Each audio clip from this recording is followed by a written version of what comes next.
Hola Will, buenas tardes, ¿cómo estás? Ya Hola estamos Cata, al aire, bueno, listo, buenas tardes, ¿cómo estás? bien, bien, gracias. Como de costumbre, vamos a dejar unos minutos para que las personas vayan llegando a la transmisión. Mientras tanto, voy a ir compartiendo en algunos grupos Listo, el dale, envío. Cata. Dale, claro que sí. Aquí estamos.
Listo, por ahí ingreso a Enrique, ¿cierto?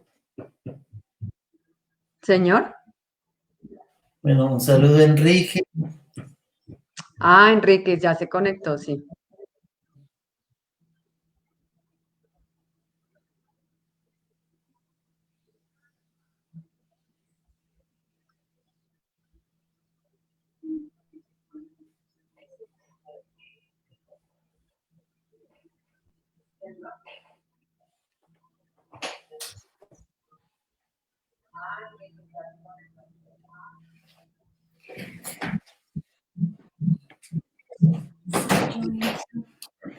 Dale, ahí te puedes. ¿Te quito internet? Sí, ay, no. No entro yo, entra desde ahí y así yo puedo echarle ojos comentarios.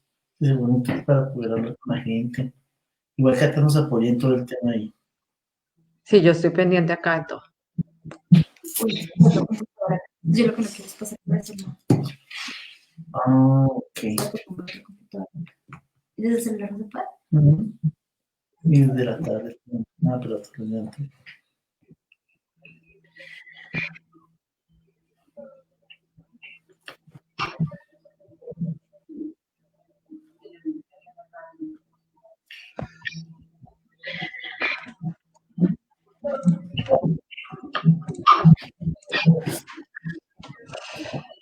Bueno, Will, ya se va conectando alguna cantidad de gente. Yo creo que podemos ir arrancando para no hacerlos esperar.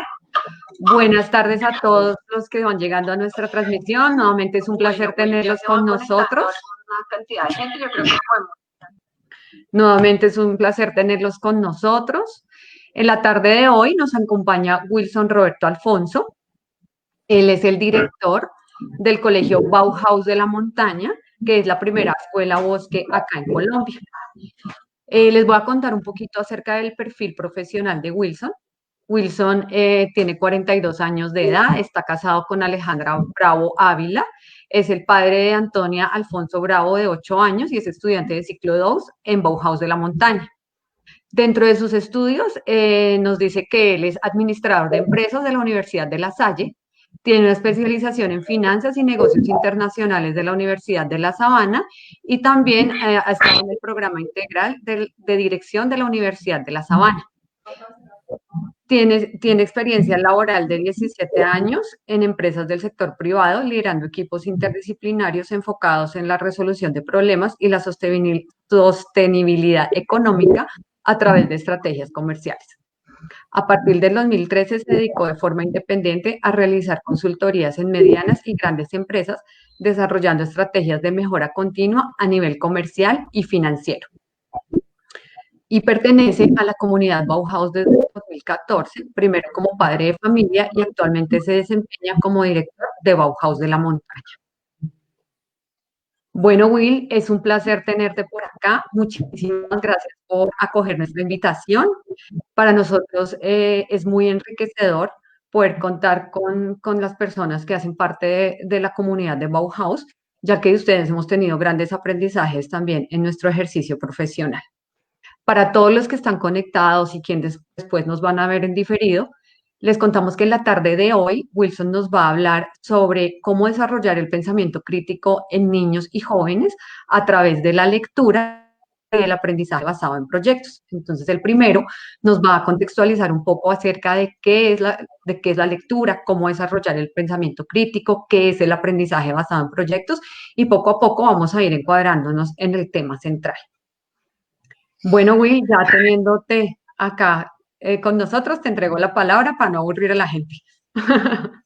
No, Cata, muchas gracias y gracias por tu buena lectura acerca de la reseña, así súper meticulosa, y muchas gracias por la oportunidad aquí de poder conversar con las familias que hoy se están conectando y las personas que están interesadas en conocer un poco más acerca del desarrollo del pensamiento crítico y qué herramientas se necesitan para poder desarrollar este tipo de actividad tan importante hoy como una de las competencias más importantes en desarrollo cognitivo, ¿sí?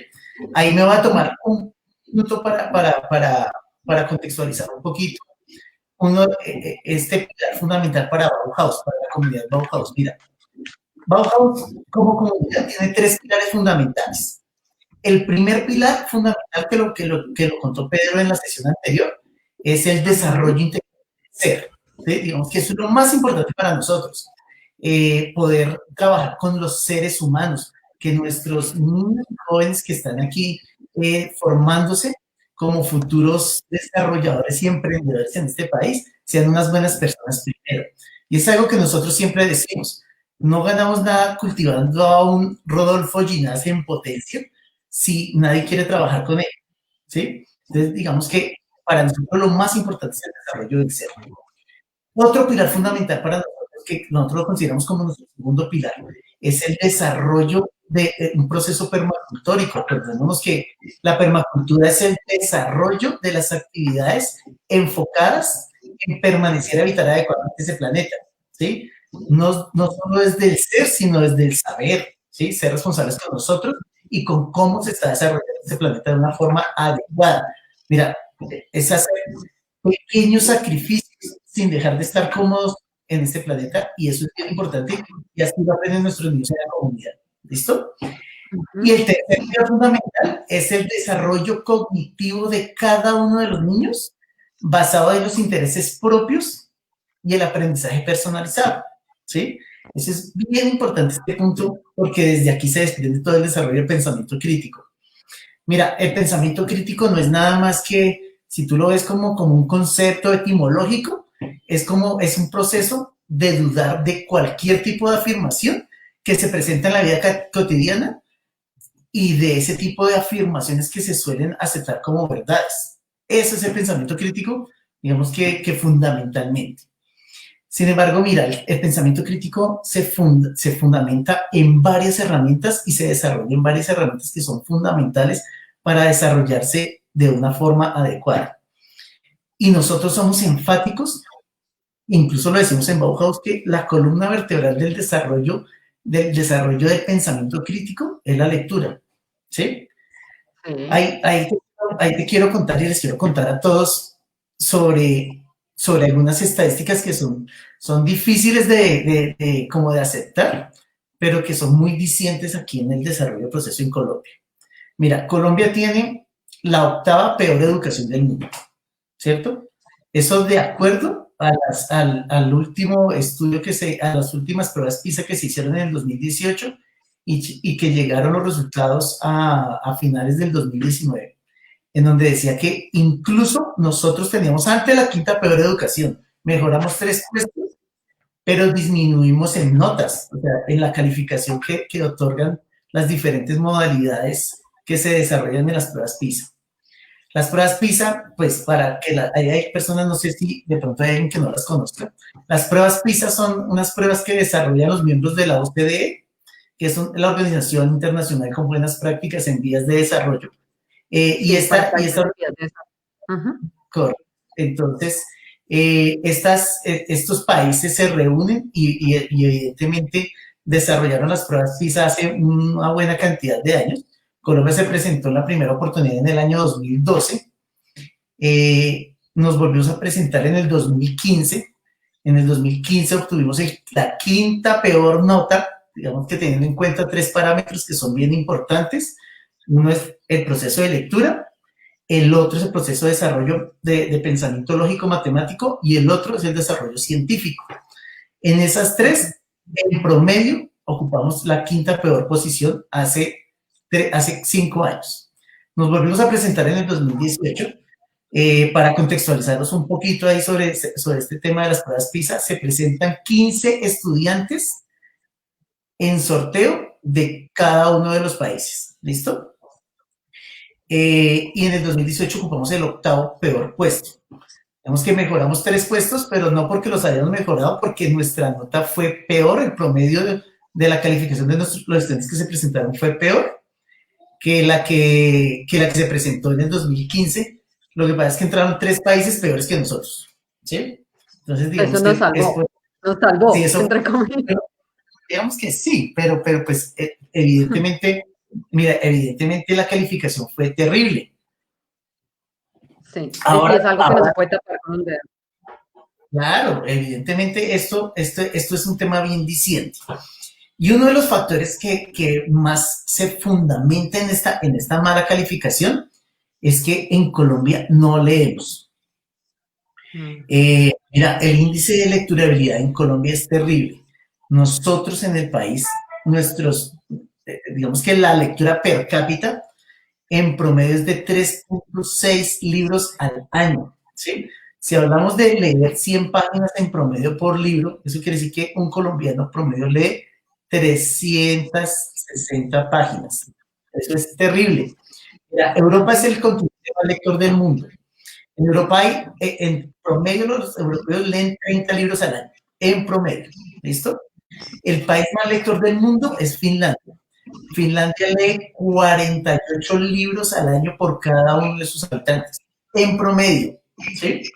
Eso quiere decir que solamente estamos a 44.5 libros del índice de lecturabilidad de un país como Finlandia. Eso es terrible, es terrible. Entonces, ahí están muchas de las respuestas de las cuales por qué nosotros no hemos podido evolucionar en procesos educativos. Evidentemente, ahorita seguramente hay detractores que siempre van a decir, no, pero es que vea, Finlandia es un país de 5 millones de habitantes.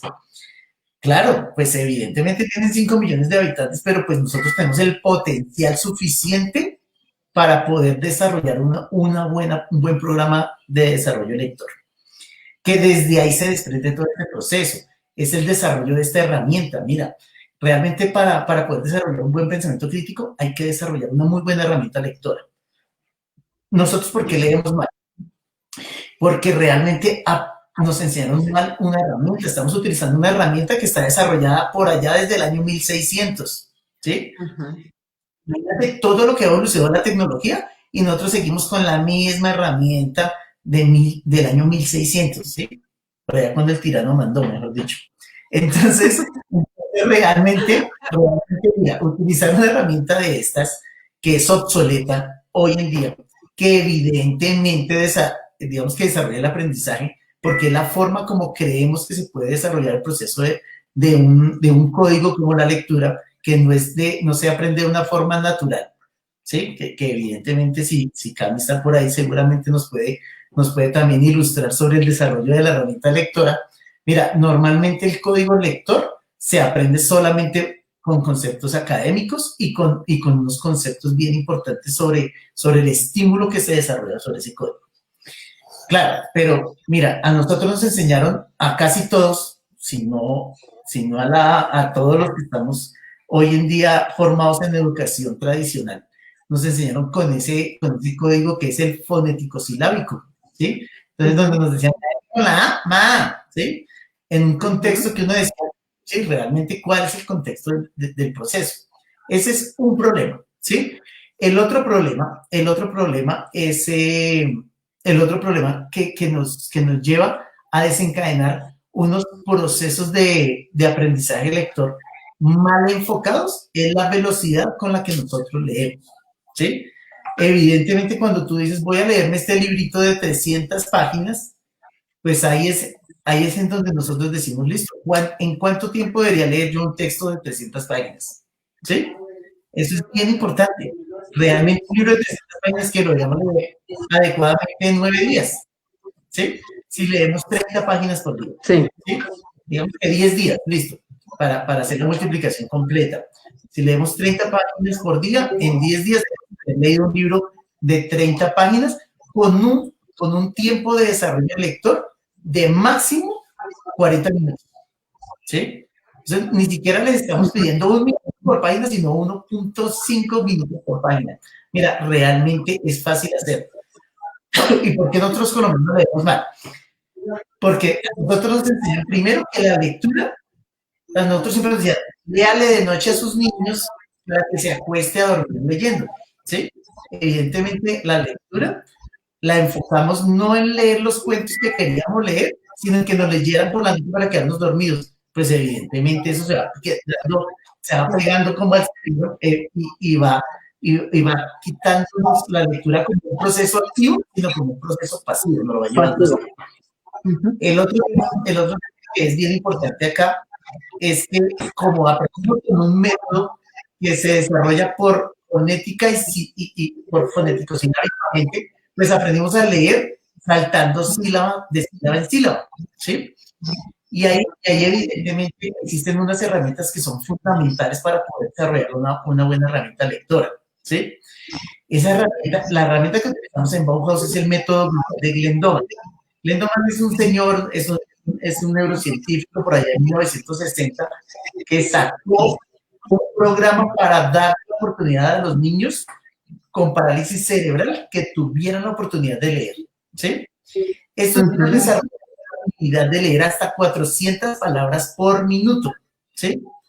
Hay que tener en cuenta una cosa, cuando aprendemos con método global, realmente, con método silábico-fonético, perdón, realmente una persona que tenga un buen hábito de lectura es capaz de leer hasta 380 palabras por minuto con un proceso de retención de máximo el 75%, ¿sí? Desarrollando el método global de este señor Glendoman, un ser humano es capaz de leer hasta 1.600 palabras por minuto, ¿sí? Y esas 1.600 palabras por minuto, desarrollando una facultad de contención y de comprensión lectora de hasta el 85% en primera lectura, ¿sí? Entonces es bien importante, mira, eso cambia muchísimo el proceso de desarrollo lector como herramienta. Evidentemente la herramienta la manejamos, en Bauhaus manejamos esta herramienta. Esta es una herramienta que nosotros estuvimos buscando cuando empezamos a desarrollar el proyecto para los procesos de lectura. Estuvimos buscando la mejor aplicación del método global en Europa, en Hispanoamérica. Estuvimos recorriendo incluso aprendizajes que se desarrollan en España, en Chile, en México. Pero vinimos a encontrar a la persona que adaptó el método global al español aquí en Tunja, en Boyacá. Es un señor que se llama Eliezer Gómez. Porque Eliezer realmente ha sido una persona que se abrió mucho a contextualizarnos acerca de cómo aplicar el método global de una forma adecuada para desarrollar esa herramienta lectora. Nuestros niños a partir de los 7 años desarrollan habilidades para leer a partir de esas herramientas. ¿Y por qué a partir de los 7 años? ¿Sí? Si bien es cierto, tú puedes aprender a leer desde que empiezas a hablar, prácticamente puedes aprender a leer. Sin embargo, mira, al cerebro no le interesa contextualizar algo que no le interesa contextualizar. Antes de los 7 años, y aunque se tiene que desarrollar durante toda la vida, antes de los 7 años es fundamental desarrollar el juego para que se pueda desarrollar adecuadamente ese proceso de imaginación y desarrollar ese pensamiento creativo de una forma adecuada, ¿sí? Mira, si yo no tengo un pensamiento creativo bien desarrollado, si mi pensamiento divergente no está bien desarrollado, evidentemente voy a tener dificultades para poder desarrollar un pensamiento crítico de forma adecuada. Esa dificultad no quiere decir que se plasme a lo largo de toda la vida, porque se puede reconstruir y evidentemente, como siempre lo dice Pedro, y yo tomo esa frase, que no hay nada más resiliente que un niño, ¿sí? De acuerdo. Pues igual, si somos resilientes nosotros que ya estamos viejos y podemos desarrollar este proceso de forma adecuada, pues evidentemente en un niño es mucho más fácil desarrollar esta herramienta, ¿sí? Entonces, mira, el primer llamado para todas las familias que están en estos procesos en donde quieren cambiar realmente el proceso de educación de sus hijos y quieren fomentar el desarrollo del pensamiento crítico, primero es entreguémosle una buena herramienta lectora. No quiere decir que sea el método global la herramienta, la panacea. Evidentemente tienen críticos en todo el proceso, hablan sobre el proceso de la memoria, que la dislexia, pero evidentemente nosotros hemos podido percibir que tienen muy buenos resultados cuando se trabaja incluso con niños que han sido diagnosticados con dislexia, ¿sí? Pero también entender, utilizar una herramienta adecuada como este desarrollo de la programación neurolingüística a través del método global, podemos aprender a leer de una forma mucho más amigable, con un contexto adecuado, que pues para nosotros como Bauhaus, si tú lo sabes, el contexto de nosotros a través del juego es fundamental. ¿Listo? Sí, de acuerdo.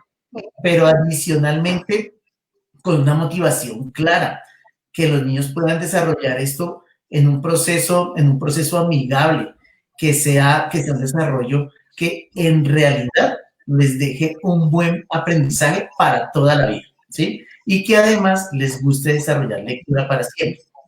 Y bueno, y ahora hablemos de otro contexto que es muy importante. Y esto es algo que yo siempre, que siempre hablamos nosotros en las charlas. Mira, nosotros en Colombia hemos optado por tomar la lectura como algo que es aburrido, ¿sí? Como algo que no nos interesa. Y en el colegio, más aún, ¿sí? Motivar a un niño para poder desarrollar las herramientas lectoras ha sido complejo a lo largo de los años. Pero dime, ¿a quién le va a gustar leer algo o aprender de algo que no quiera aprender? ¿Sí? Sí. Aquí voy a pedirles disculpas a todos los grandes lectores de novela y de literatura enfocada en novelas. Mira, la columna vertebral del proceso lector de Colombia es Gabriel García Márquez, ¿cierto? Sí. Evidentemente tiene unos libros fascinantes, tiene unos cuentos divinos, pero al que no le gusta la literatura y la novela, ¿qué opción va a tener para poder desarrollar ese proceso? Sí. O sea, realmente, si nosotros nos enfocamos en que cada niño lea el texto que quiere leer para desarrollar amor y una herramienta de lectura de forma adecuada, cambia todo el proceso, ¿sí? Hay papás que me dicen, pero ¿cómo es que él está leyendo Naruto? Y eso, usted dice que no va a despertar amor por la lectura y desarrollo pensamiento a través del cómic. Pues claro que sí. Claro, porque es lo que le gusta. Correcto, porque hace lo que le gusta. Pero evidentemente, Naruto trae una narración, pues que evidentemente es una narración que aunque es a través del cómic, trae una trazabilidad y también trae unas enseñanzas que son importantes. Pero también tengo la oportunidad de decir, esto no es lo que quiero leer. ¿Sí? Listo. Entonces, mira, para nosotros es fundamental que los niños desarrollen sus habilidades lectoras de forma adecuada. ¿Hay un retorno? ¿Es tuyo o será mío? Yo creo que es tuyo. Aquí tengo todo en silencio. Ah, ok, listo. Ya. Igual yo también tengo todo como en silencio. Listo. Entonces, mira, Cata, para nosotros es bien importante que cada niño descubra su herramienta lectora, que cada niño descubra el libro que quiere leer. Y para nosotros es fundamental que los papás seamos cómplices de ese desarrollo lector.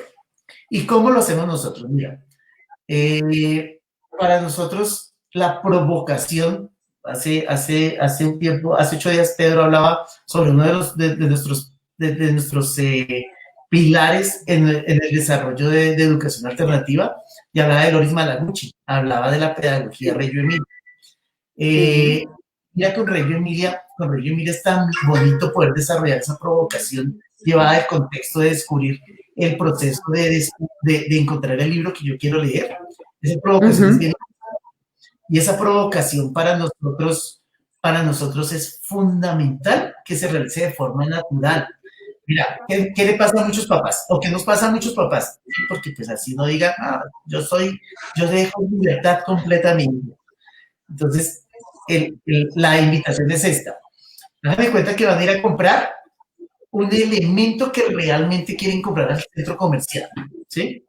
Entonces, en ese momento, haz de cuenta que tú vas a ir a buscar una cartera que tú quieres ir a comprar al centro comercial, y te recorres todos los almacenes y te dedicas 3 horas a buscar esa cartera, ¿sí? Eso mismo se hace, pero en una librería, acompañando a los niños a la librería, con la paciencia suficiente para que ellos recorran la librería, para que ellos puedan ir descubriendo qué libros quieren leer y que se tomen el tiempo para poder leer el epílogo, el prólogo, contextualizar quién es el autor. Más bien, nosotros tenemos que ser esos acompañantes y esos cómplices de ese proceso. Que no sea que, espérame un momento, que no sea que yo vaya a coger, por ejemplo, este libro. Este libro para mí es fascinante. El Mago de Oz, ¿cierto? Entonces yo le digo, yo cojo a mi hija que se llama Antonia, le digo, Anto, óyeme, pero mira, a mí me encantó El Mago de Oz, ¿por qué no lo lees tú? Y dice Antonia, no, yo no quiero leer El Mago de Oz, pues te gustará a ti, pero no me gusta a mí. No, pero este libro es buenísimo, yo lo leí cuando era pequeñito, y cuando lo leí, me encantó, y no te imaginas el aprendizaje que uno le genere, la buena experiencia. ¿Y tú eres a leer El Mago de Oz? No, pero si no lo leer, por fascinante que me parezca a mí, no es fascinante para Antonia, no es fascinante para el niño. Puede ser que después de que lo empiece a leer le guste, pero no pensemos en que los niños leen lo que nosotros queremos leer. Entonces llegan y dicen, no, pero pues, ¿para qué se va a leer voy a poner una lectura que hacemos nosotros, y era Condorito, ¿sí? No siempre decía a los papás, no pierde tiempo leyendo Condorito. Pues evidentemente a través de esa lectura también generó amor y desarrollo de herramientas lectoras. ¿Listo? Sí. Eso es bien importante para nosotros, que nuestros niños y nuestros jóvenes y nosotros mismos escojamos el libro que queremos leer, ¿sí? Sí, yo creo, discúlpame que te interrumpa, yo creo que es algo como trasladar un principio básico de vida a la lectura, ¿sí? Ese principio de vida que radica en hacer lo que a uno le gusta, estudiar lo que a uno le gusta, trabajar en lo que a uno le gusta, en lo que a uno le apasiona, porque fíjate cuánta gente estudia una carrera, por ejemplo, por darle gusto al papá o porque la familia está llena de médicos, está llena de abogados y nunca son felices. Entonces, es trasladar eso a la lectura, ¿sí? O sea, no es algo que sea una ciencia desconocida, no es algo que nos estemos inventando nosotros, no es nada, o sea, simplemente es que lo que a uno le gusta lo hace feliz, o sea, no hay otra cosa. No, y evidentemente, mira, siempre que tú haces cualquier cosa con motivación, evidentemente se aprende de una mejor forma. Por ahí estoy viendo un comentario interesante, súper interesante, que evidentemente me gustaría que tú... Sí. Bueno, mira, primero que todo, Pedro Ramírez, que Pedro es quien es el creador de la filosofía Bauhaus, con él fue quien estuvimos hace 8 días, nos dice que la lectura y la escritura como procesos son procesos hermanos, pero independientes. Eso me parece importante también leer. Y Cerón nos dice, difiero con lo que dice frente a cómo se aprende con el método fonético silábico. La lectura es silábica, todo es un proceso y como tal tiene una consolidación. Y cuando esta última se da, hay un cambio automático en la lectura. Listo. Entonces, obviamente de una forma, me parece chévere que se exponga este tipo de situaciones, porque esto es pensamiento crítico, ¿sí? Y genial que haga ese debate, porque ese debate con respeto por la argumentación y por entender que todo está inventado y que no todo está Dicho, dado dicho, y es sí. un punto final, eso es lo que hace que la evolución se pueda dar dentro de los procesos. Mira, entiendo completamente que hay una forma en la que muchos de nosotros aprendimos a leer, ¿sí? Pero cuando uno, es que yo era muy escéptico a decir, yo incluso decía, ¿cómo vamos a hacer para que los niños, a través de pasar una tarjeta de lectura, en menos de un segundo aprendan a leer? ¿Sí? Pues Sí, evidentemente él es una herramienta que es súper chévere, es súper adecuada y que nos sirve. Es entender que ya no existe la sílaba como parte de una palabra, sino entender que la palabra es una imagen. Finalmente la lectura es un código, ¿sí? Digamos sí, que no quiero satanizar el método fonético silábico porque pues, y seguramente todos vamos a decir, vea, pero todos aprendimos con esto y aquí estamos, ¿sí? Pero evidentemente existen herramientas que se han venido desarrollando, que además se han desarrollado investigaciones que son profundas acerca de cómo nosotros podemos aprender a desarrollar actividades que nos costaba un poquito más a través de métodos tradicionales y lo pasamos a métodos un poco más alternativos como la lectura global. Evidentemente es un proceso que lleva desde 1960 y sigue en proceso de investigación y desarrollo y tiene detractores como tiene detractores el método fonético silábico, como lo decimos. Yo digo, yo aprendí a leer ese método y evidentemente gracias a ese método hoy soy el lector, ¿cierto? claro. Porque pues finalmente lo aprendí porque era la única herramienta que tenían nuestros profesores para enseñarnos. Sin embargo, existen herramientas que son mucho más amigables y realmente nosotros creemos que el método global es un método muy amigable en donde en el contexto del juego y la motivación los niños pueden aprender a leer de una forma mucho más adecuada. Y Sí, nosotros podemos cambiar nuestro proceso de lectura, ¿sí? sí. Pero, A veces, lo que, digamos, a lo que yo recurro a veces cuando los papás le preguntan a uno es, también tienes que aprender a conocer a tu hijo. O sea, no todas las metodologías son para todos los niños, ni lo que estamos hablando acá es también ya lo último, ¿sí? así, Aquí ya hemos tenido otros envíos donde hemos hablado de las habilidades auditivas también como herramienta para desarrollo del lenguaje y a su vez de la lectoescritura. Seguramente, tal vez la próxima semana o la siguiente vamos a tener un en vivo con María Paula Domínguez, que es la otra fono. Vamos a hablar de las habilidades de conciencia fonológica, que es muy necesarias para el método silábico. ¿Por qué? Porque lo que buscamos es mostrar que no hay una sola cosa dicha, ¿sí? Y que uno como papá, bueno, quienes tienen hijos, tienen es que aprender a conocer a sus hijos y saber qué es lo mejor para ellos. Yo siempre les digo, o sea, no se angustien. A mí a veces me preguntan, pero es que qué colegio. No, o sea, tienes que mirar una rama y desde el conocimiento que tú tienes de tu hijo, tienes que ubicarlo. Pero lo que también hay que sacarse de esa idea es de la cabeza es que el mejor colegio es el que está más rankeado y eso porque muy seguramente por ahí no es la cosa. ¿Mm? Entonces, es evaluar qué es lo mejor para su hijo.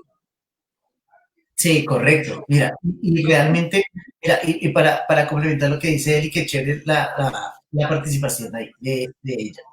Mira, Eli, realmente sentimos que nosotros no creemos en que exista un método único y que estamos casados con el método global. Eh, Ujú, lo, puedo, lo que sí puedo, lo que sí te puedo afirmar es que finalmente, como tú dices, hay niños o todos los niños aprenden con un método diferente. Cada sí. método se aplica a la facilidad con la que cada niño aprende. ¿Listo? Que evidentemente nosotros encontramos una riqueza y una metodología adecuada con el método global, claro que sí. ¿Listo? Ujú. Eso es bien importante. Bueno, entonces mira, Cerón nos dice que hay niños a los que el método fonético les funciona mucho más. Esto pues está en concordancia con lo que estamos diciendo, que no todos los métodos son para todos los niños y que no es detractora del método global. Ah, ¿Mm? genial. Perfecto. Pero nos dice lectura y escritura en el tiempo adecuado. Es muy importante entender cuándo es el momento de aprender a leer. Eso también es clave Y eso es algo de lo que nosotros también le decimos a veces a los papás, porque es que hoy en día a los niños se les piden cosas también a muy temprana edad. Entonces, que hay que respetar también el desarrollo natural, ¿no? Eso es clave. Alexander Parra nos dice, buena tarde. La educación tradicional ha dejado de lado el enfatizar y generar la buena lectura, sumándole la lucha actual con el uso poco inteligente de la tecnología, lo cual debería ir de la mano. La música, el dibujo y demás herramientas deberíamos saberlas desarrollar de la mano con nuestros hijos. Saludos, Wilson Alfonso. Listo, muchas gracias, Alex, que es un ex compañero mío del colegio. Bueno, realmente, mira ese contexto que le damos. Realmente es encontrar la mejor forma de desarrollar naturalmente el aprendizaje, es encontrar esa forma en la que nuestros niños aprenden de una forma mucho más adecuada, ¿sí? Y ese digamos que es un mensaje para todos. No nos casemos con un solo método. Sí, no. No investiguemos y encontremos la forma como el niño se siente más incentivado para aprender a leer. ¿Listo? Eso es bien importante. Realmente el método termina siendo una herramienta, pero el motor del desarrollo del aprendizaje son los niños. ¿Sí? Eso es bien importante en que nos enfoquemos en que el niño tiene que encontrar, tenemos que nosotros como adultos acompañar ese desarrollo natural de nuestros niños. ¿Listo? Eso es bien importante. Hay un tema, hay un capítulo que seguramente le podemos dedicar toda otra charla y pues sería muy chévere abrir ese espacio en algún momento y es el desarrollo de la escritura, ¿sí? Claro Mira, que sí. el desarrollo de la lectura y la escritura son fundamentales para los procesos de comunicación. Sin embargo, nosotros sí creemos que se tiene que desarrollar de una forma independiente. Para nosotros, la escritura no existe. Para nosotros son dos temas completamente independientes, el desarrollo de la herramienta lectora y la narrativa escrita, ¿sí? Que creemos que es más conveniente primero aprender a leer bien y después empezar a desarrollar paulatinamente en la narrativa escrita. Creemos que es más fácil por el lado de Bauhaus. Eso no quiere decir que haya niños que no aprenden primero a escribir y después a leer, que la forma más adecuada de aprender a leer sea a través del trazo y la escritura. Por eso es que no nos casamos con ningún método, aunque nos gusta mucho el método global, eso no quiere decir que sea la única forma de poderlo hacer. ¿Listo? Ok, bueno. Zoraida Yopasa nos dice, el desarrollo de cada niño es diferente. La sociedad olvidó que los niños son el futuro e infortunadamente la competencia se vuelve destructiva. Eso creo que en eso tiene mucha razón. ¿Sí? Cerón nos dice, los ritmos en cada niño y niña hay que respetarlos. Es triste ver que a los 3 años les hagan exigencias de niños más grandes. en eso también tiene toda la razón.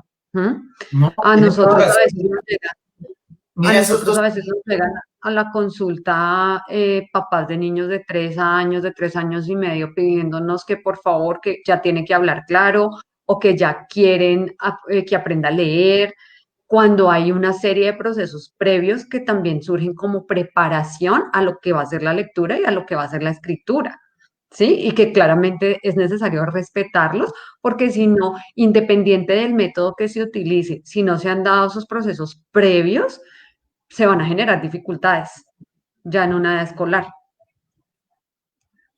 Sí, no, y evidentemente, mira, evidentemente, ¿cuál es el mejor método? Y yo creo que vamos a coincidir todos con el mejor método para desarrollar una buena herramienta lectora. Y el mejor método es el ejemplo, ¿sí? Mira, Total. hay papás que nos dicen, no, es que yo necesito que el niño lea, y por aquí lo decía Eli, aquí lo decía Eli, mira, los niños, hay colegios que dicen, para que su hijo pueda ingresar a este colegio a los 5 años, tiene que saber leer. Entonces los jardines infantiles se ocupan de una forma bien importante para que los niños dicen, uy, no, tenemos que correr porque tenemos que buscar el convenio con este colegio y para poder respetar ese convenio, el niño tiene que salir leyendo el jardín infantil. Y alguien le preguntó al niño, ¿cómo aprender a leer? ¿Sí? Nadie le pregunta a los niños si realmente quieren aprender a leer en ese momento. Entonces, Sí, eso es decir, como que le asigno mi responsabilidad de la educación a un tercero para que este niño ya venga preparado. Entonces, ¿para qué lo mando al colegio? ¿sí? Si ya sabe leer para el colegio, pues evidentemente es una Sí, labor del colegio. El espacio es en el colegio, eso es como las tareas, que es otro tema aparte que podríamos hablar. Y es que, mira, las tareas realmente, ¿qué quiere decir? Mira, así lo voy a decir, lo voy a decir así. Y espero que no me regañen tan duro. Y es que la tarea es la incapacidad de un colegio de poder desarrollar sus actividades dentro de los horarios establecidos.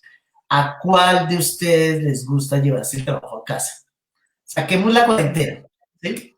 Saquemos la cuarentena porque todos estamos haciendo trabajo en casa. Pero ¿a sí, cuál de que es ustedes? peor que ella. No, es Sí. peor, obviamente los ritmos son tenaces. Pero a cuál de nosotros les gusta llevarse el trabajo a casa? ¿A cuál? Yo creo que a nadie. Ujú, ¿Quién, ujú. quién preferiría dejar de jugar, si fuera niño, a dedicarse a hacer las actividades que tienen que hacer, que no fueron capaces en el colegio de desarrollar? ¿Sí? Ujú, Mira, ujú. realmente las tareas es eso.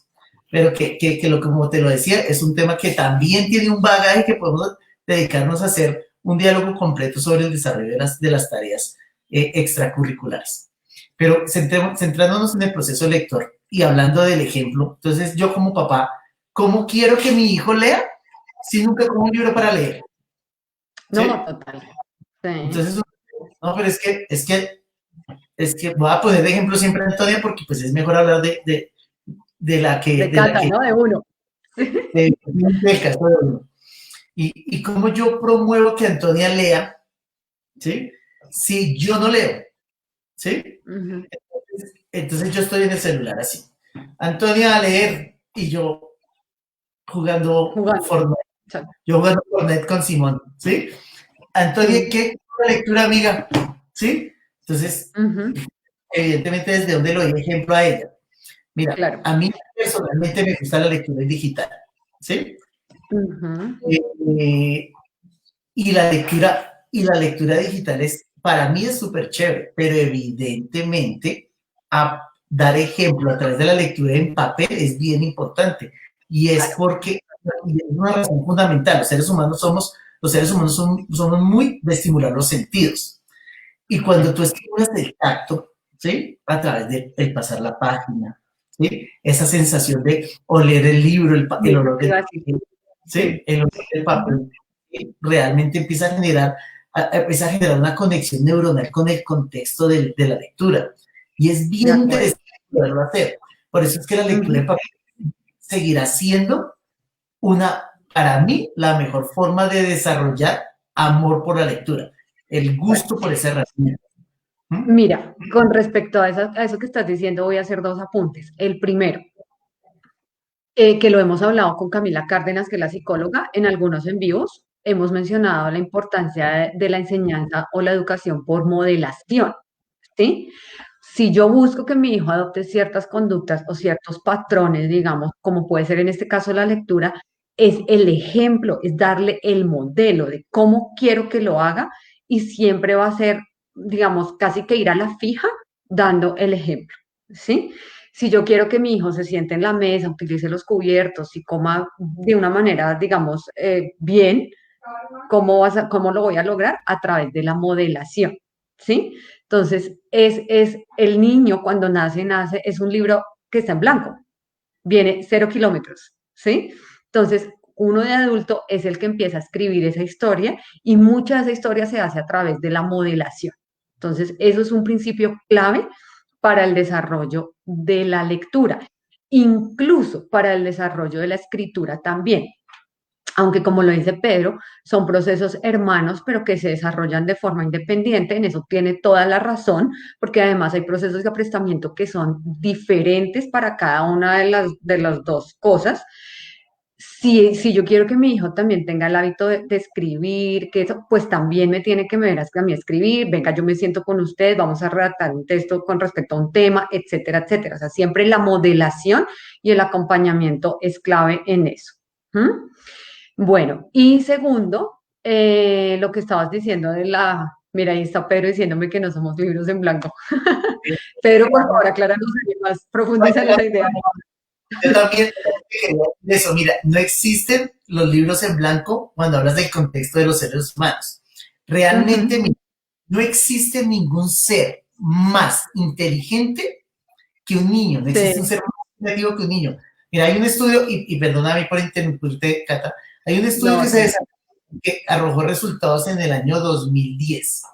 Se empezó a hacer desde 1995, duró 15 años haciéndose un estudio en Estados Unidos. Y ese estudio duró 15 años haciendo una muestra a los mismos 90 niños durante esos 15 años, durante todo su desarrollo. Y el estudio arrojó que el 97% de los niños son genios creativos hasta los 5 años.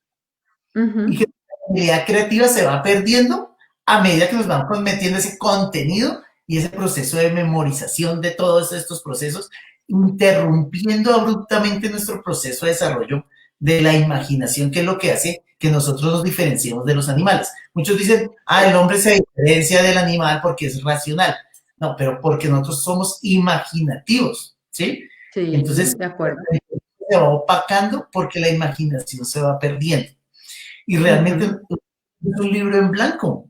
Es más, no hay ningún ser más inteligente que un niño, más creativo. Mira, a nosotros nos pasa en el colegio. Uno se sienta con un niño de 5 años a desarrollar, vamos a pensar en tu proyecto. Él siempre tiene claro qué es lo que quiere y para dónde va.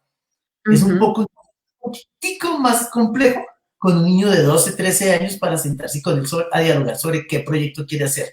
Le toca pensar un poquito más sobre qué quisiera desarrollar, porque pues ya existe ahí sí los modelamientos. Mira, nosotros qué pensamos sobre el modelamiento. Realmente sobre el modelamiento hay diferencias un poquito con lo que se habla mucho sobre estos procesos. Y realmente siempre que tú hagas un ambiente adecuado, amigable, ¿sí? Y con un buen ejemplo, pero sin que sea represivo, tú puedes lograr muchas cosas. El proceso de creatividad en niños es facilísimo. Lo único es que lo tenemos que dejar ser, ¿sí? Los niños así, realmente el ser más perfecto de la raza humana es un niño, porque es resiliente, es sincero y es creativo, ¿sí? Eso es bien importante. Ojalá todos fuéramos como los niños, ¿sí? Ojalá todos fuéramos como los niños. Mira, el gran fracaso de la educación tradicional en el mundo es que nosotros creímos que los niños necesitaban ser llenados por el conocimiento, como lo menciona ahí Pedro. Y realmente el motor del desarrollo del aprendizaje es el niño. Ahorita, si quieres, incluso para no hacer tan largo este proceso, hablamos ya del aprendizaje basado en proyectos. No sé si alguien tenga alguna otra observación importante. Si quieres, le damos las observaciones que tiene Leona ahí dentro de sus apreciaciones. Bueno, entonces nos dice Pedro, una filosofía siempre será mejor que un método, porque es una manera de entenderlo.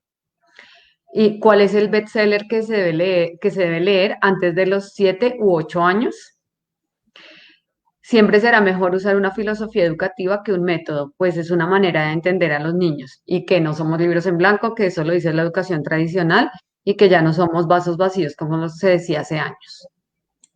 El ser perfecto es el niño. Así es. Mira, realmente para nosotros el proceso de aprendizaje, los procesos de aprendizaje siempre se tienen que adecuar al proceso individual de cada niño, a la personalización y entender primero las sensaciones y conocer a los niños. Por eso es que mira, realmente trabajar con grupos grandes, aunque se puede, no es el ideal. Es fundamental que los facilitadores, profesores, maestros, como les queramos decir, realmente conozcan el ser humano con el que están trabajando, ¿sí? Nosotros siempre lo decimos en Bauhaus, un profesor, ¿cómo puede tasar y valorar a un niño si no lo conoce? Si a punta de instrucciones y de la mal llamada disciplina, queremos que los niños lo único que hagan es levantar el brazo y opinar de la clase, ¿sí? Sí, sí, de acuerdo. Eso no es encontrar el desarrollo del ser. ¿Listo? Y eso es bien importante para bueno. Cerón Eli nos dice, claro, la arquitectura cerebral depende de las experiencias que vivan los niños y las niñas. Y si, en comillas, castramos esas experiencias, van perdiendo muchas posibilidades, claro, se les va cerrando el mundo, eso sí es clarísimo. Pero dice, se decía que éramos vasos vacíos, que al llegar a la escuela el maestro nos llenaba de conocimiento y que sin la iluminación del maestro no teníamos luz. De allí viene la palabra alumno, que viene del latín alumino, sin luz. Hay que Ah, empezar por no tener alumnos y tener estudiantes o aprendientes. correcto, mira, realmente todos somos estudiantes y todos somos aprendientes. Para, Sí. para, nos- para nosotros dentro de nuestra filosofía, el mejor maestro es el niño. O sea, esa responsabilidad realmente la termina asumiendo el niño porque es de él de donde se desarrolla todo el proceso del aprendizaje, es de sus motivaciones y de su desarrollo. Y voy a aprovechar aquí con esta entrada que da León sobre el tema de llamarnos vasos vacíos, así como le decíamos Ujú. fabulosos, ¿sí? Caducos. Ujú. Los que un grupo genial, además ahí les hago la cuña. Y Como mira, porque como nadie los conoce, entonces. claro. Entonces, mira, realmente, ¿qué fue lo que pasó con el proceso de educación tradicional? Recordemos que la educación tradicional nació por allá en el año de 1848, después de la Revolución Industrial, y ese proceso lo que hacía era en conjunto entre la escuela francesa fue la que empezó a desarrollar este proceso de educación tradicional, y se dieron cuenta que hacer que las personas aprendan cosas a través de un proceso productivo hacía que se pudiera enfocar de una mejor forma el proceso de aprendizaje teóricamente. ¿Listo? Pero la educación tradicional realmente empezó casi al tiempo que el aprendizaje basado en proyectos, si tú lo miras así. Realmente la educación basada en proyectos empezó desde más o menos desde 1865. Imagínate, en las escuelas europeas de arte romano. Sí, Y en Europa donde empezó donde tuvo su mayor auge y tuvo un pequeño declive, estoy hablando de un declive de 30 años, por allá hacia 1915, 1920, en donde en el mundo se creyó que el conocimiento dado por alguien que teóricamente tenía la experiencia y las habilidades para enseñarle a los demás era la forma más adecuada de aprender algo. ¿Sí? ujú, Realmente el aprendizaje basado en proyectos es eso, es desarrollar el contexto de un proceso que se pueda llevar a un proyecto de la vida real y contextualizarlo con los diferentes lenguajes. ¿Sí? Ese es el aprendizaje basado en proyectos. Hoy existe una corriente infinita también de procesos llevados al aprendizaje, al aprendizaje basado en proyectos. Y mira, nosotros desde abajo, ¿cómo lo hacemos? Porque realmente existe un sinnúmero importante de corrientes que nos llevan a esto. Nosotros en Bauhaus, finalmente, para nosotros es fundamental que el motor, como te decía, el conocimiento sea el niño. Entonces, los niños son los que proponen sus propios proyectos, ya sean grupales o individuales. Para nosotros es muy importante que los niños, por lo menos hasta los 10, 11 años, que es donde empiezan el ciclo de proyectos individuales, desarrollen proyectos grupales. Pero eso no quiere decir que si un niño quiere desarrollar un proyecto individual, no lo puede hacer. ¿Listo? Eso es bien ujú, importante. Pero quien propone el proyecto es el niño. Quien sí, propone la razón del por qué la quiere hacer es el niño. ¿Sí? Quien propone las preguntas que quiere resolver es el niño. Ahí entra un proceso bien importante para nosotros dentro del proceso que nosotros llevamos y es la mayéutica como un proceso de diálogo adecuado. Recordemos para todos que la mayéutica es un desarrollo del pensamiento socrático en donde el diálogo es la forma más adecuada de poder resolver o demostrar hipótesis. ¿Listo? Entonces nosotros tomamos esa parte de la mayéutica que tanto nos encanta en donde la pregunta que hace el niño para poder resolver algo que le inquieta, es fundamental para nosotros. Después de que el niño desarrolla esas preguntas, viene el proceso del marco hipotético. Y en ese marco hipotético es bien importante no darle un contexto al niño, porque si tú le das contexto, evidentemente se pierde ese desarrollo del pensamiento, desde el sí se pensamiento trunca. Ujú, Sí, claro. Evidentemente le damos la respuesta a lo que él debería explorar, pues evidentemente se pierde un proceso bien importante automático, se limita. Ujú, del desarrollo de la imaginación y de la construcción y de esa construcción que es bien importante. Ujú. Después de eso, obviamente nos sentamos nosotros como facilitadores en conjunto con el niño y desarrollamos algo que nosotros hemos llamado desarrollo del pensamiento concreto, del conocimiento concreto, ¿sí? Y en ese conocimiento concreto, pues evidentemente están los lenguajes de las áreas de desarrollo del conocimiento. No importa el proyecto, mira, no existe y realmente quisiera que alguien escribiera acá. ¿Qué proyecto en la vida que tú quieras desarrollar no tiene matemáticas? ¿Qué Sí. proyecto en la vida no tiene contexto social? Hablando de historia, geografía, civismo, como dentro del contexto social. No Ujú, existe. ¿Qué proyecto en la vida no tiene ciencias? ¿Sí? ¿Qué ujú. proyecto en la vida no tiene química, no tiene física, no tiene trigonometría, no tiene cálculo? Todos los proyectos que tú quieras desarrollar en la vida tienen la trazabilidad de todos los lenguajes. Pero ojo, esos son los lenguajes. Ahora, hay unas transversalidades que son fundamentales en este desarrollo. Y esas transversalidades, las artes, y las plásticas, eso es muy importante. El desarrollo Ujú. del arte es fundamental en todo esto. Por allá arriba Alex lo mencionaba. La música para promover ese desarrollo de pensamiento lógico matemático es genial, ¿sí? Sí. Además de las facultades que nos dan y el movimiento. Mira, cuando un niño se mueve, cuando un ser humano se mueve, su conexión neuronal funciona de una forma mucho más adecuada, se oxigenan más las neuronas y pues evidentemente podemos desarrollar habilidades cognitivas mucho Claro. más adecuadas, de una forma Ujú. mucho más adecuada. Sí, Entonces, sí, mira, se liberan también unos neurotransmisores que dan sensación de placer, de bienestar, ¿sí? Que eso alimenta la creatividad, etcétera, etcétera. Así, a nivel fisiológico también es bastante amplio ese tema.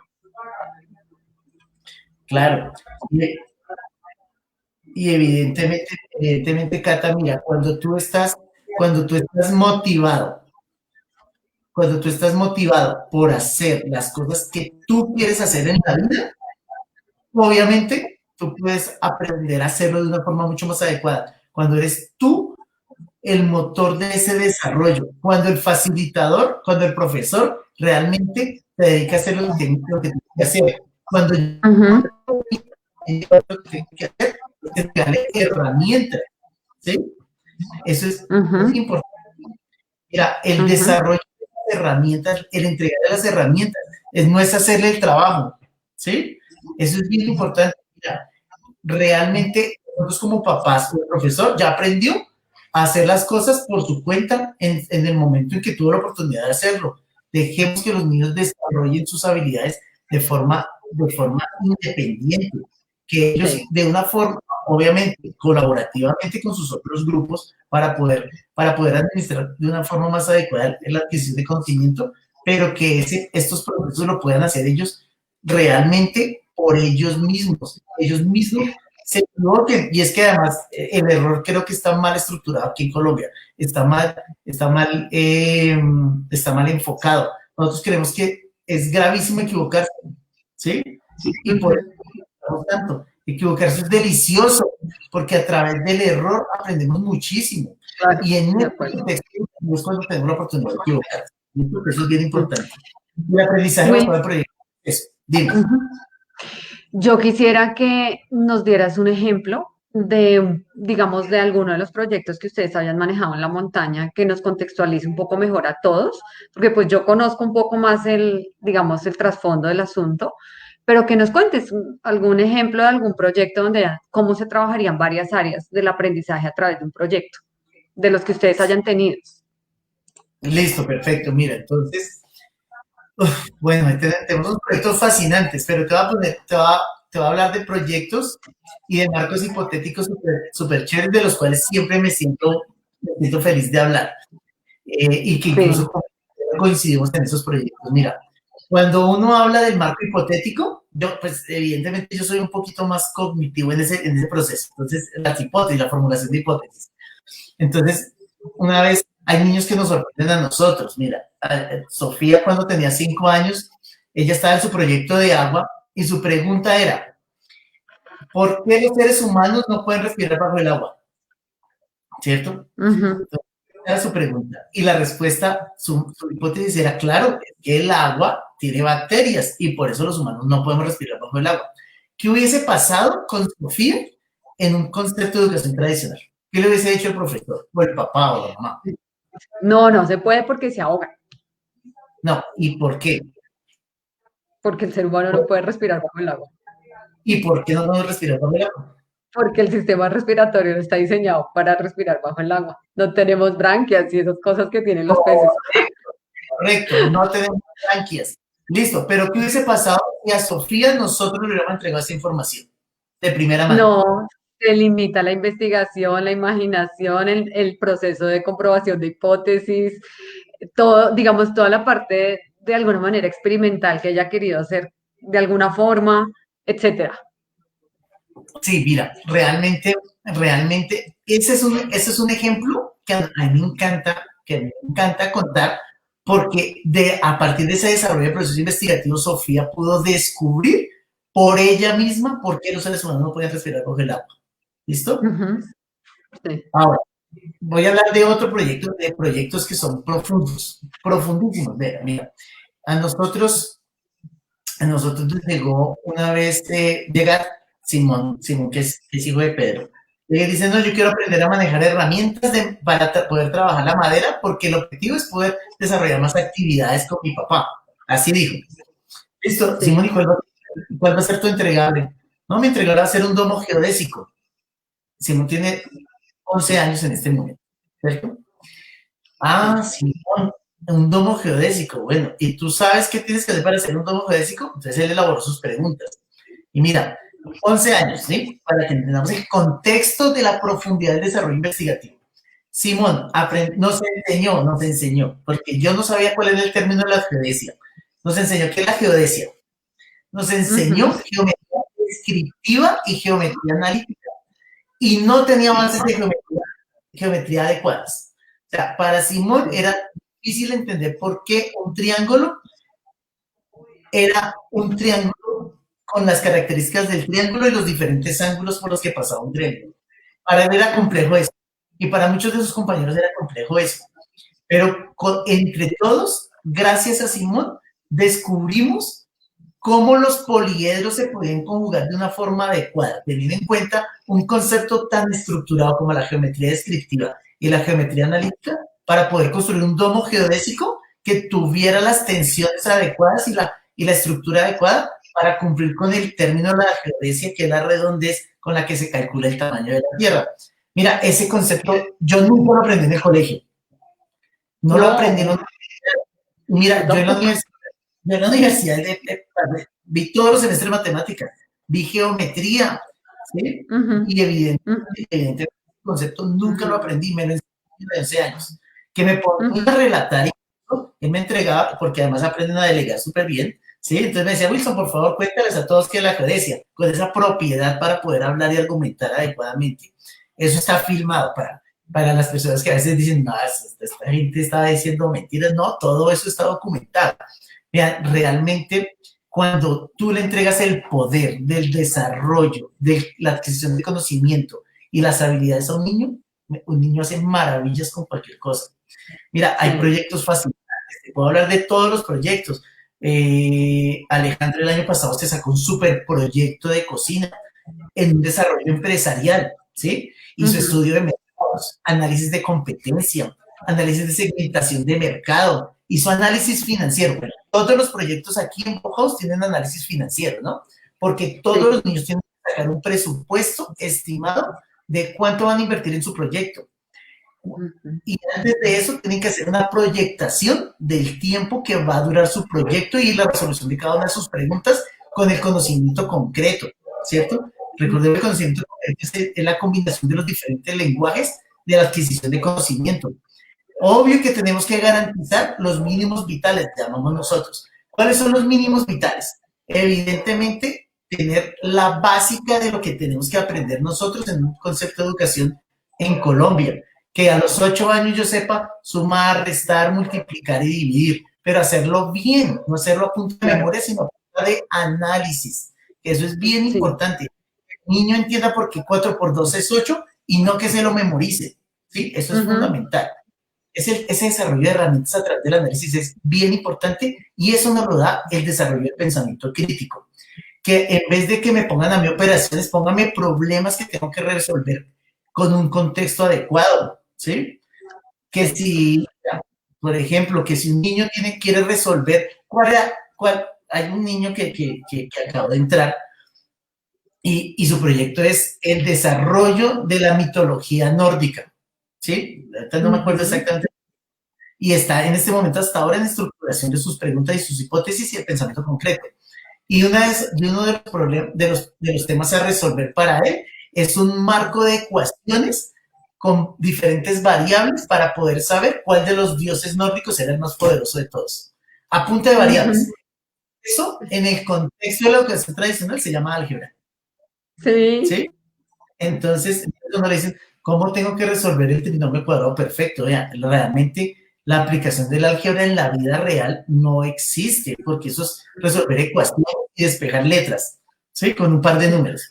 Cuando a ti te ponen a resolver problemas que tienen un contexto en la vida real, te cambia todo el proceso.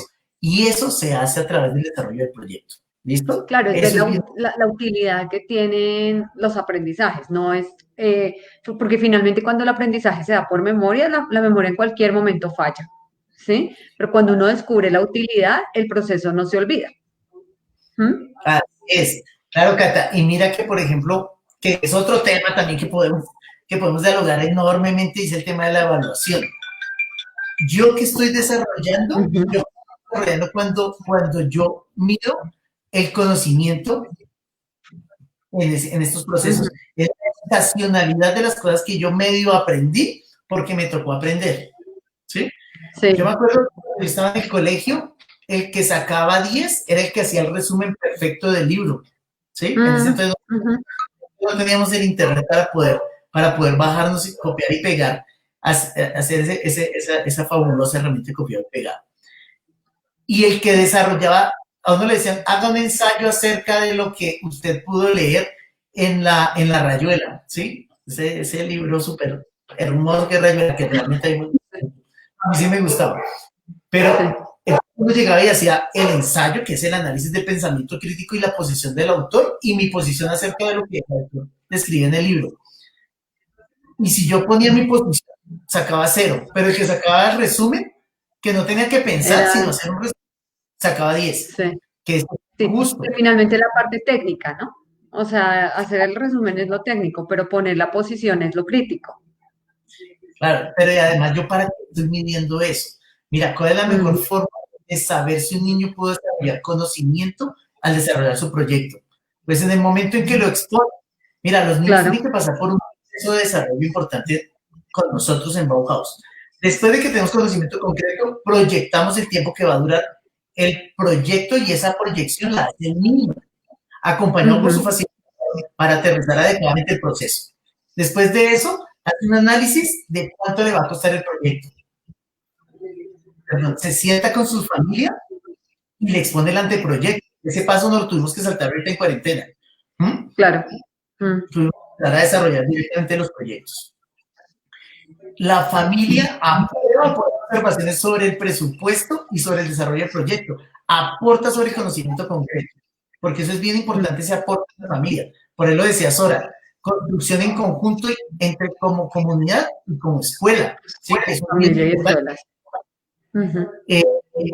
y esa construcción realmente se alimenta de una forma bien adecuada cuando la familia entiende este proceso, que eso es bien bonito. Y después de eso empieza toda la demostración hipotética desde la contextualización, pero también desde el hacer. Eso tiene que ir de la mano para que siempre haya una motivación para poder desarrollar su proyecto. ¿Listo? Y al final, su entregable es exponer y entregar su desarrollo del hacer dentro de su proyecto. Mira, cuando tú hablas, expones y explicas lo que tú aprendiste, es porque tú lo entendiste. Eso es lo más importante de todo. Lo más importante de todo. Para las personas que han tenido que presentar sus proyectos de grado para graduarse, hagan de cuenta que es un proyecto de grado guardando las proporciones adecuadas para el desarrollo del contexto del proceso de un niño que está en proceso de de desarrollo. Eso es bien importante. ¿Listo? Claro. De acuerdo. Obviamente existen muchas otras herramientas aparte del aprendizaje basado en proyectos. Existe el debate.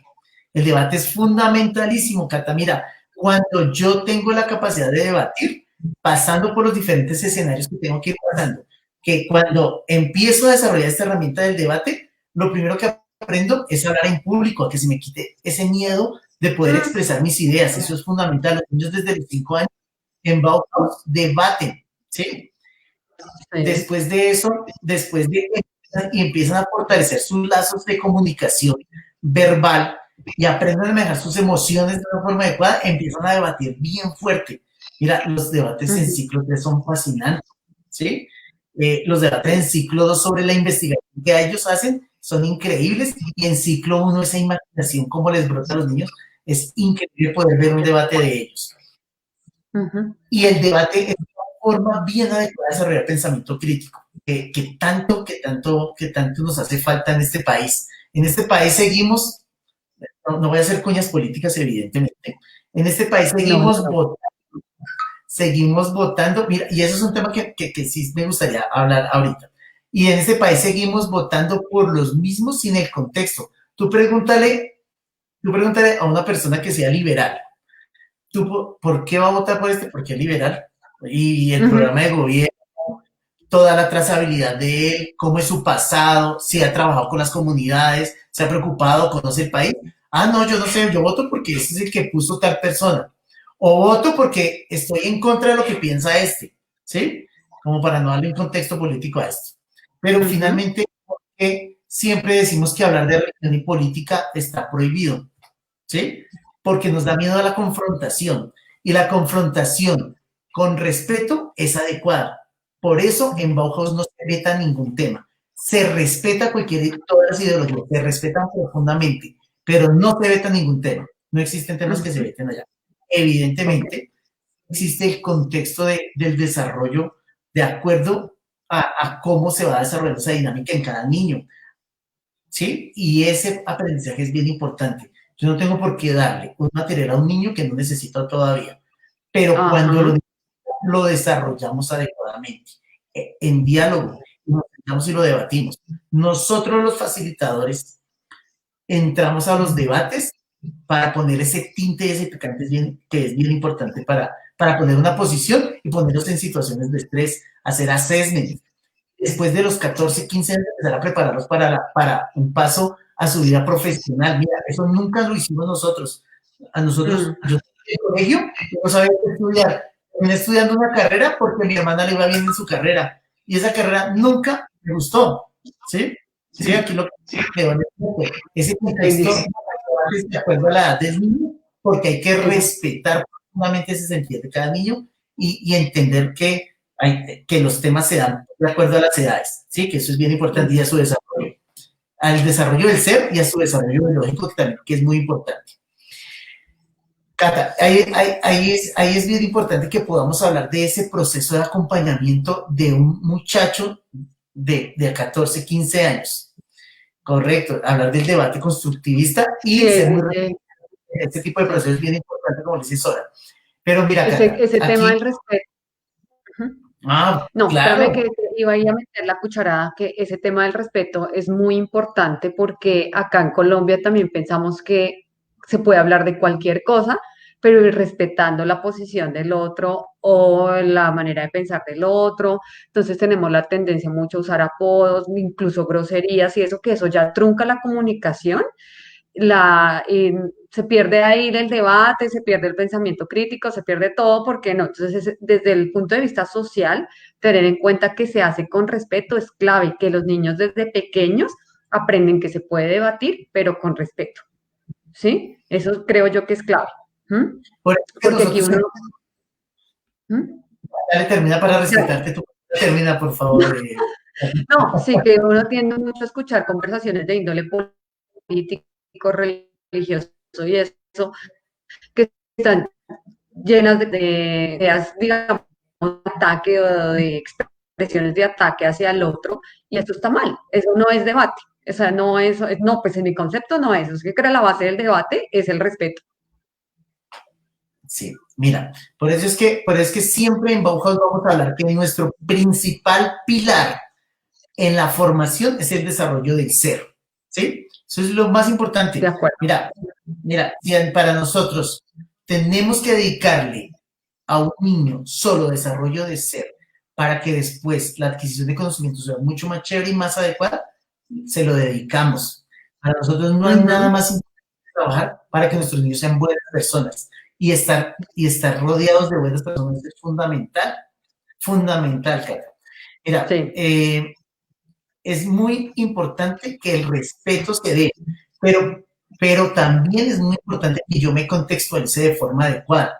Mira, una de las cosas por las cuales finalmente en Colombia nos pasa lo que nos sigue pasando en procesos de educación, porque no contextualizamos, pero profundamente porque no respetamos qué piensan los demás. No siempre estoy a favor de lo que dice mi amigo, pero eso no quiere decir claro. que en posiciones distintas no podamos sentarnos a dialogar. Y eso es lo que nos ha Ajá. pasado, ¿sí? Nosotros nos hemos matado toda la vida por unas razones Ujú. ideológicas y el mundo, no solamente en Colombia, en el mundo, ¿sí? Deberíamos Sí, aprender a construir relaciones de una forma mucho más adecuada, entendiendo que la diferencia es lo que le pone el picante a todo este proceso, al ser claro. humano. Ujú. Realmente, mira, la razón principal para ir al colegio no es ir a desarrollar cognitivamente, es ir a desarrollar un proceso de socialización. Socialización. Ujú. Yo Sí. creo que tanto en este momento de la pandemia, que eso es bien importante. ¿Qué otras herramientas rápidamente existen además del debate, la lectura, el aprendizaje basado en proyectos? Mira, el contexto de todas las situaciones a través de aprender de mis demás amigos, ¿sí? De ser colaborativo. El diálogo es fundamental, ¿sí? Siempre que nosotros pensamos en desarrollar proyectos, pensamos en que cuando yo le cuento a los demás, puedo construir mucho mejor el conocimiento y además tengo unos atajos súper chéveres porque alguien más me está contando. Pero qué bonito que sean mis propios amigos los que me cuenten, que eso es bien Claro. importante para nosotros. ¿Listo? Ok. Eso es. Obvio. Bueno, quería darte un par de tipsitos importantes. A ver. Colombia, como les decía al principio de la charla, tiene la octava peor educación del mundo de acuerdo a las pruebas PISA, que evidentemente también tiene sus detractores porque mide una parte del desarrollo del conocimiento nomás. Pero realmente, mira, Ujú. ¿en qué países se trabaja el desarrollo del pensamiento crítico como base fundamental para su desarrollo de educación? Finlandia. Durante 25 años tuvo la mejor educación del mundo, hoy ocupa el promedio del sexto lugar, ¿cierto?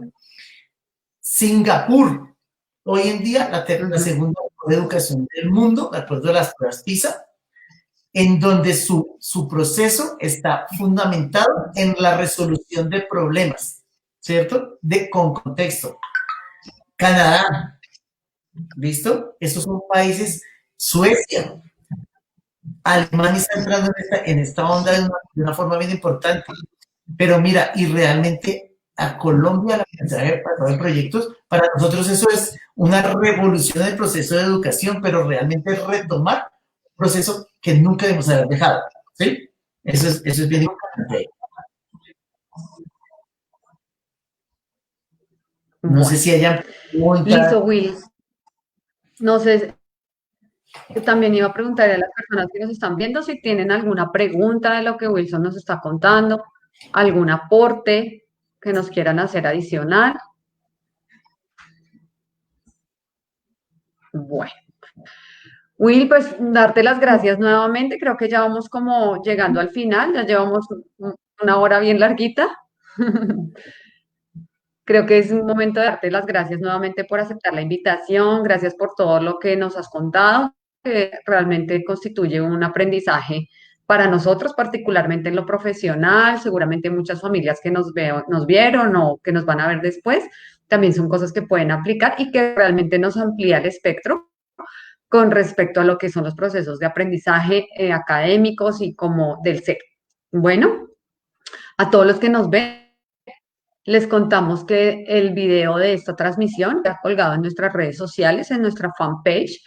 www.facebook.com, Apoyo Terapéutico Cata, nuestra cuenta de Instagram, @catagale, en nuestro canal de YouTube, en el cual se pueden suscribir, Catalina Garzón Leal, Apoyo Terapéutico, y en nuestra página web, www.catalinagarzonleal.com. Como siempre, bienvenidos para que puedan, si lo quieren ver después en diferido, para que puedan, como ahí sí de verdad, volver a analizar toda la información y hacer un proceso más concienzudo, sería excelente.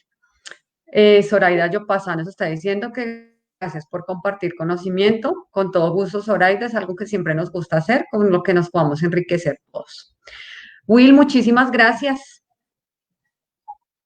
No, a ustedes, Cata, y gracias por la oportunidad. Ay, perdón que se estaba escuchando entrecortado, Cata. Qué pena contigo. Termina. Termina, Cata. No te preocupes. No, que gracias por tu espacio, por la invitación, por todo lo que nos contaste y que esperamos tenerte aquí en una próxima oportunidad. No, muchas gracias a todos.